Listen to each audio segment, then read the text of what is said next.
Welcome to a new episode of Books and Beyond from the Winter Park Library, recorded live in the recording studio at the library in beautiful Winter Park, Florida.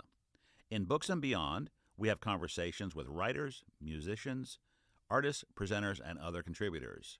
Most of our guests have appeared live at the Winter Park Library or will be presenting soon.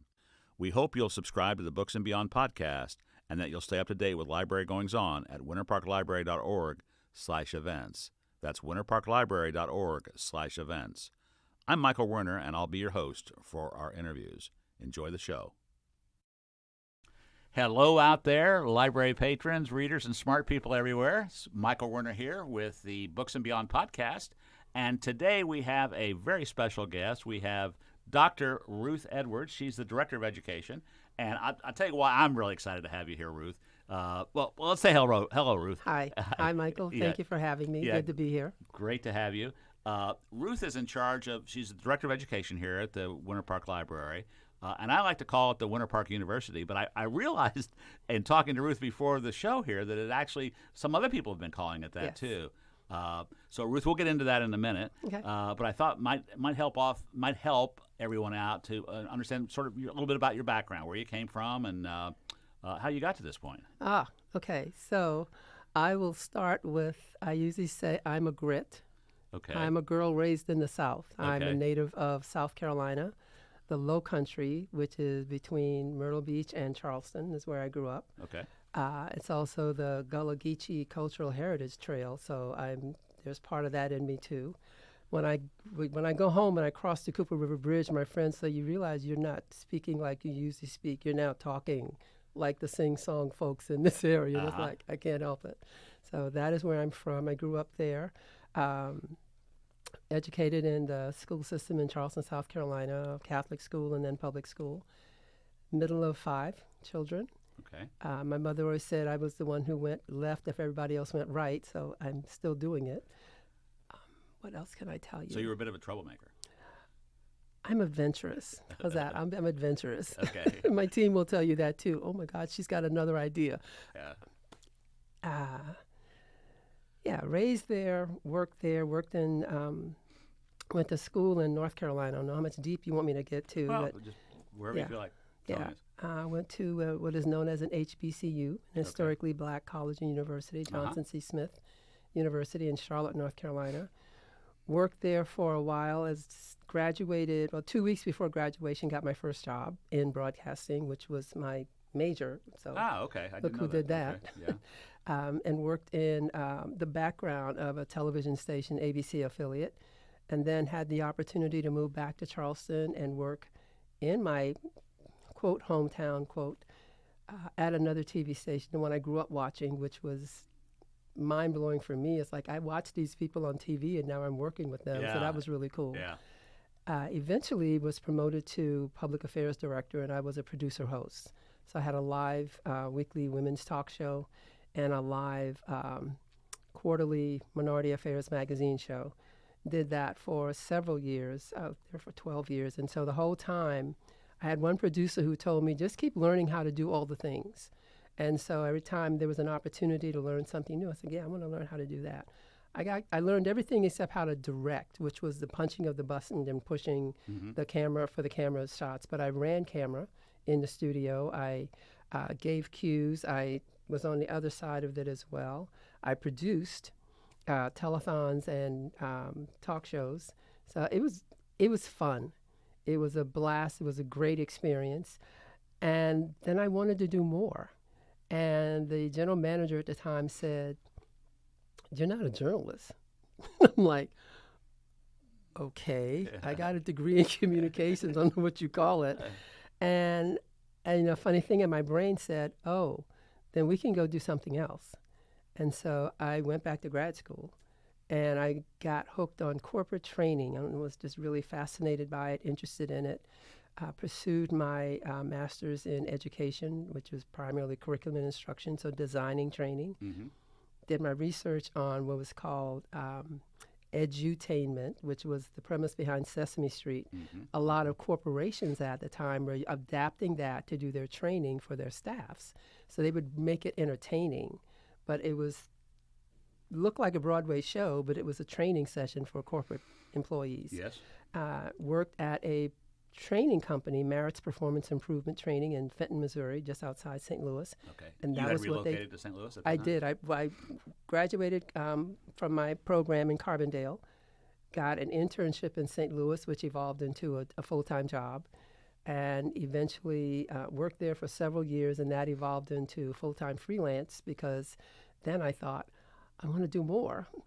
So I started working as a facilitator, training facilitator, and so worked for Arthur Anderson and Company, for St. Louis Community College Business and Industry, which was their business training arm, several other types of corporate training entities. And then my brother got sick about the same time that the world wasn't getting turned upside down. The world was becoming more interesting to me. I ran into an organization called the National Conference for Community and Justice. Didn't run into it, but I discovered it. Went through a workshop that was called Building an Inclusive Community, and my brain was like, why aren't we doing this anyway? We should be able to figure out how to get along together, different people. And signed on to work with them and worked there in St. Louis 2 years, and then eventually took a position at the office in Orlando, and that's how I got to Florida. Okay. And stayed there for a few years, and they were going through evolution and turmoil about the time that I shifted to adjunct work. I started working at Valencia College and Seminole College as an adjunct professor of communication. Okay. Did that for several years, worked at Rollins College for many years as an adjunct in their women and, I forget the name of the department, it has an acronym, but it was basically women's studies department. Okay. And so worked over there and decided I wanted to go back and get my PhD. And around that same time, the Winter Park Library put an ad in the paper looking for somebody to run their be the coordinator of lifelong learning. And I looked at that and I sent it to several friends. At that time, was that a new position for them? It was a new position. It was being created. And I sent it to several friends. I said, what do you think? And they said, have you applied for it yet? This is you. And I was like, okay. So I applied for it, got the position with interviews and everything, got the position, and came aboard as a coordinator of lifelong learning, which was primarily to develop education experiences for adults 55 and above. Okay. And so that was the focus. And, I would slip in other things because it's like, okay, we have adults who are coming here who are not 55 plus. So I was doing some of that too. And so that was the director who hired me, who was Bob Melanson. And 5 directors later, the woman who replaced him when he retired looked at everything that we were doing, and she said, no, I need for youth services and adult services to operate as one. And I want you to make all that happen and pull it together. And said, I'm going to change your title to Director of Education and just make it this unified piece so that we're hitting all the ages. I said, okay. He said, you realize that's a cultural shift. It's going to take some time. He said, I know, just make it happen. I was like, okay. And so that's how I became Director of Education. And it did take us, cultural changes require 3 to 5 years, and it literally took us 5 to 7 years to make that happen. So by the time we moved into this building, we hit year 7. And I'm looking at it and I'm thinking, okay, this is intact, this is in place. Our youth services team and our adult services team have evolved and learned how to work together. They're working as a team. I mean, initially it was, we don't do it that way. And it's like, I just need you to give it a shot. Right. And so we are now what I would call a well-oiled machine of 14 librarians who think together weekly. We meet weekly, think together about things we have coming up, things that we're doing, things that tweens and teens want to do, and things that adults want to do that are similar to tweens and teens. So how do we make those two things happen? Moving into this building, we've expanded. We have this recording studio that members are able to access and do things like this. We have a computer lab. We have a dream room lab. We have an archive space. And all of those spaces are maximized for this space where we didn't have that in the old building. So we have these unique spaces here, and people are able to do all kinds of interesting things. So when you say, we were talking beforehand, you said it's really Winter Park University. Some of us think of it like that. And we realize that it's because we offer such a variety of experiences for infants to infinity. There's no cutoff. There is no block. This is the experience. You get in where you fit in and what makes sense for you. And this works for us. It's been working very well, and people seem to take very well to it. Yeah, no kidding. And this gives me a chance, Ruth, to do my commercial, which I normally bring up at the beginning, and I forgot to do it this time. But it's perfect segue for us here. If you're interested in any of the events that happen at the Winter Park Library, come to winterparklibrary.org/events, and you will see a list of all of the offerings that happen this month, and usually in the next couple of months as well. And I'm not kidding, and I'm not being paid to say this. I love the variety of events that they have here. They have everything from movies to music to talks about books to things for kids to taxes to you name a topic.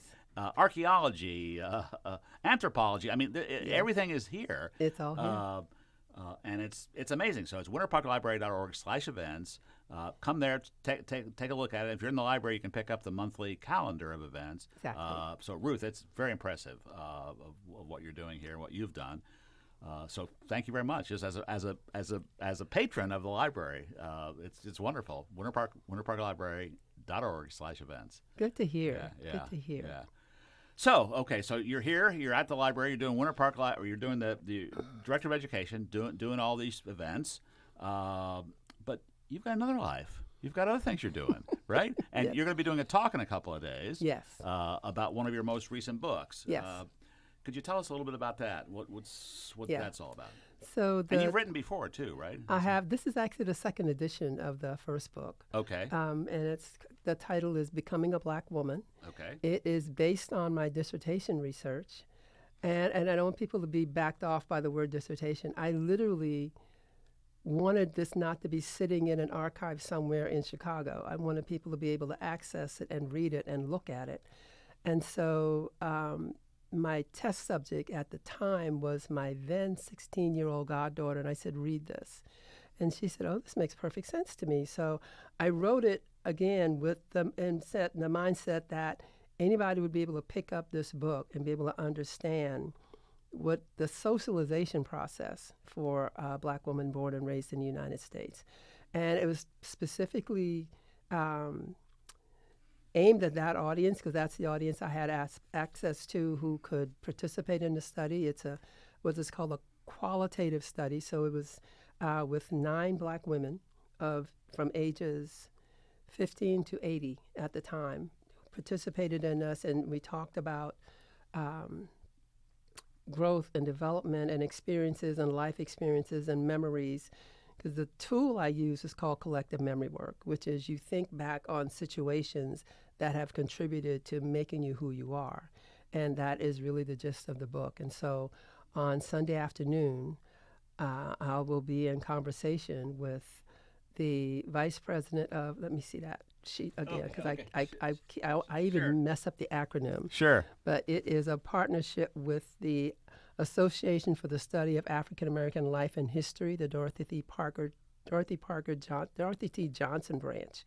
We'll be in the Edith Bush Theater on Sunday and having a conversation and talking about the book, but also taking Q&A from the audience about what they've picked up from that, what they understand, that kind of thing. Okay.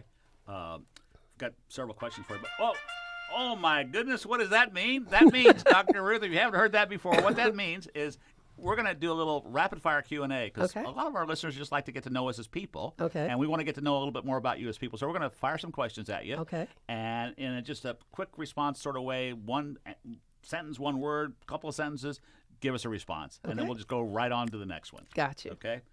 Well, this is appropriate since we're kind of talking about your career path. First question up is, if you hadn't followed this career path, is there something else that you might have done in life that you might have done? What would that be? When I was graduating high school, I wanted to be a linguist. I wanted to major in French, and I wanted to travel because I wanted to travel, Yeah. and I wanted to be an interpreter of the French language. Did you which did you was take French in college? I took it until they erased the major, and it went away. And then I had to switch, which is how I ended up in communications because that was a new major. And I was like, okay, radio, TV, communications, that makes sense. I've always loved television. Let's do that. Yeah, yeah. Yeah. What's the best advice you've ever received? The best advice I've ever received is take the chance. Okay. Just put it out there and see Just what happens. Go out and do it, huh? Yes. What's your favorite meal? Oh, shrimp and grits. Very, very, very Charlestonian, right? Shrimp and grits made at this little southern restaurant down on Meeting Street in Charleston, South Carolina. I There forget you the go. name of it, but Yeah. that is it, shrimp and grits. Okay. What's something? Okay, this is a good question for you with Yeah. your background and your interest in education. What's something they don't teach in school, grade school or high school, K through 12, but should? Critical thinking. How to examine something, look at it, think about it, like analyze it, and make your own decision about it. And don't teach you how to think and come to your own decision about something. Everything is just fed, which is really not the best way to go through life. You really need to look at it, formulate your own questions about it, and then come to your own decision, your own conclusion about it. And they don't teach us that. It would be nice. It would be. It would be very nice. It would be. You have a favorite author, either fiction or nonfiction, or both? Favorite Nikki fiction? Giovanni and Maya Angelou just bump right up against each other all the time Okay. for me. Okay. Yeah. If you didn't live here, and you didn't live in any of the places you've lived before, where would you like to live? I used to always say any place surrounded by blue water and white sand. And so for me, probably Aruba. Okay. I would live in Aruba. Have you been? I have been to Aruba. It's amazing. It's beautiful. And because of where they're situated, the locals say, we don't get hurricanes. And I was like, really? I could live here because you're on the water. Right. You're near the beach. I've got all the creature comforts, and I don't have the storm. I'm happy. I may be off geographically. I think it's right off the coast of Venezuela, right? It's down by Venezuela, exactly, yeah, the yeah. ABC Islands. Uh-huh. Yeah, Aruba, Bonaire, and Curacao. Uh-huh. Yeah. ABC Islands. I remember that name. What's a character trait that you admire in others? Character trait. I would say grace under fire. There are some people who I observe, and they can be as cool as a cucumber and still maintain that state of grace. And I think that would be something quality, to isn't have. it? Yeah. Yes. Yeah, great quality. Well, thanks for playing along with our rapid Absolutely. fire Q&A. That was It fun. helped to get us to know you a little bit better. Let's go back to your book and to the Okay. talk on Sunday. And it is this Sunday. What date would that be? It That is would the be 13th, The 13th Sunday, of October October 13th. 13th. Yeah. So if you're listening to this after that, sorry, you'll have to listen to this This podcast. This podcast, yeah. So tell us a little bit more. You were talking about the women that you had in your research group. Right. How did you find them, by the way, or how did that come about? Several of them, they were all people that I knew. Okay. And so when I talked with my research committee, and they were like, okay, where are you finding your participants? And there are women who I've had pieces of this conversation with even before I went to grad school. So when I went back, I knew what I wanted to study because I went in with that question of how is it that I could meet a woman in, whether they were in Charleston, South Carolina, Carbondale, Illinois, St. Louis, Missouri, or women who I met in grad school that were from other parts of the country, how is it that I could start a sentence and they could finish it? That was literally the question I went in with. Interesting. How did that happen? What fed into it? And so in the research conversations, I used a method called collective memory work, Yes. which was established by a German sociologist in the 1920s. But the method was perfect for this because I wanted us to call up those situations that we grew up with, that we experienced. Because for a lot of us, they would say, when I say, how do you know that? And so my grandmother told me. So my grandmother told me, but your grandmother grew up in Monroe, Louisiana. My grandmother grew up in Owendale, South Carolina. How are we even doing that? They've never met.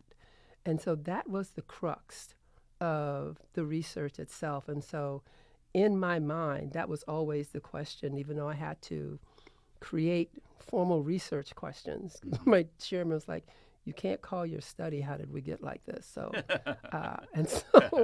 but that was it. And so that really guided all of us.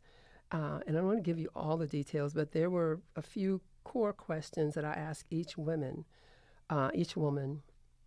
In the pilot study, there were 4 of us. And then in the full study, there were 5 of us. So 9 of us all together. And I say us because I approached it as a participant observer, because I could not guide the research but not express my answers to the research, because I was living that life as well. Sure. And so one of the sociologists who focused on Black women's development talks about this notion of Black women being the best people to do research on Black women with Black women, because you didn't have to interpret, you didn't have to translate. You could understand the answers that we were giving to each other. And if you didn't, you say, okay, so how did you get to that, coming from where you came from, and again, make that part of the conversation. And so that was how we approached that whole study. Collective memory. Yes. That's the technique, or that's it the, is. Yeah. It's a research process with a design and a whole pencil and paper design with, jotting down answers and period formulation and using almost like a graph to pull out the answers to the pieces. And we looked at these pieces together and came up with the answers. So for us, the socialization process for Black women born and raised in the United States is called internalized collective consciousness, because it had to do with the collective memory work. And then on the other side of it, the developmental research that was been done on Black women in particular. There was a sociologist named Amos Wilson who wrote a book on the development of the Black person, the Black child. Okay. And so in all of that weaving, it was the grouping of, and he talked about being in groups, and so groups of men, groups of women, and so pulling from that piece as well. And that's where the consciousness piece came from. Because it's like, if you're part of the group, then you share, you have a shared consciousness based on the experiences that you encounter. Because a lot of our experiences are very similar. It didn't matter what part of the country we grew up in. And the collective part was pulling all of those pieces together, which is the sharing of the stories that said, this is how you know what I know. This is how you could answer my question or finish my sentence, because we all have that shared collectiveness going on. How do you explain that? I mean, how do you think about that? I mean, how does that actually happen? Okay, so now you're making me go really, really deep. There is a piece of research called morphic resonance, which talks about the story being handed down over time from generation to generation. So within the culture, it was my grandmother's story that she got from her grandmother is the experience that she handed down to me that I now have, I could share with my daughter and my goddaughters. But it's the cultural piece that we pass on to each other, because it's not even it's not like they're sitting down giving me a lesson. It's what I observed. And it's the habits and the, it's like when I say, oh my God, now I'm using my mother's words. It's that kind of thing. That's where the morphic... And she's using her mother's words. Exactly. Yeah. That's the morphic resonance aspect of it. And so it all just feeds into it, and we keep passing it on. I had a friend who gave me a beautiful quote that talks about the lessons that I learned, that I picked it up. If the stream is going by, I picked up from the stream what I needed, and then I put back in something that somebody else down the stream will pick up as they need it. So it's like this stream of memory and consciousness that continues, and as we pass by or we walk through it or we experience it, we take what we need, but we give back something else that's shared to somebody else. Well, and obviously you see that in all kinds of like indigenous peoples. Yes. I mean, they've been passing legends and practical information down for millennia. Exactly. Right? Exactly. So you see it there. Do you think, this is a little off topic, but I'm just curious, do you think technology is going to affect that? Because, as you start writing and thinking and having all this social stuff, maybe you don't need that as much anymore. So the collective memory just kind of maybe dissipates? I don't think so, No? because as you mentioned, with indigenous people and brown-skinned people, so of Latin origin or Hispanic origin, we all have this oral history. Right. Our three cultures have that same kind of oral history, and there may be other cultures as well. I've not studied them. But I know that these three cultures have an oral piece that they continue to use and pass down. So I don't see that oral history part being translated into technology. I see it being shared. Younger people may share it, but the stories are still within us, still within them, that we're sharing with other people. And everybody's not going to have access to technology. Even now, everybody doesn't have access to technology. Sure. And so the conversations, the storytelling, in my culture, there's this term called griot, which is the person who shares the stories and passes it on. I'm sure there's an equivalent in Jewish culture, in indigenous culture, in Hispanic or Latinx culture. But there's always somebody who is sharing the story, because we rely on that verbalization, and it's always going to continue that way. And what did you call that? Griot? Griot, G-R-I-O. Okay. Yeah. Fascinating. Okay, this is Dr. Ruth Edwards, Director of Education. She's going to be here Sunday, the 13th, at 2 o'clock? 2 o'clock. 2 o'clock here in the Edith Bush Theater, talking about her latest book, Becoming a Black Woman. Yes. And the research that brought her to that book. Exactly. Yeah. Dr. Ruth, really appreciate having you here. Thank you, Michael. Anything else you'd like to say about the talk before we sign off here? That is it. I mean, just come, be prepared to learn, and come with your questions if you have them. Okay. Well, thanks again. Thank Appreciate you. it. All right. Bye-bye. My pleasure.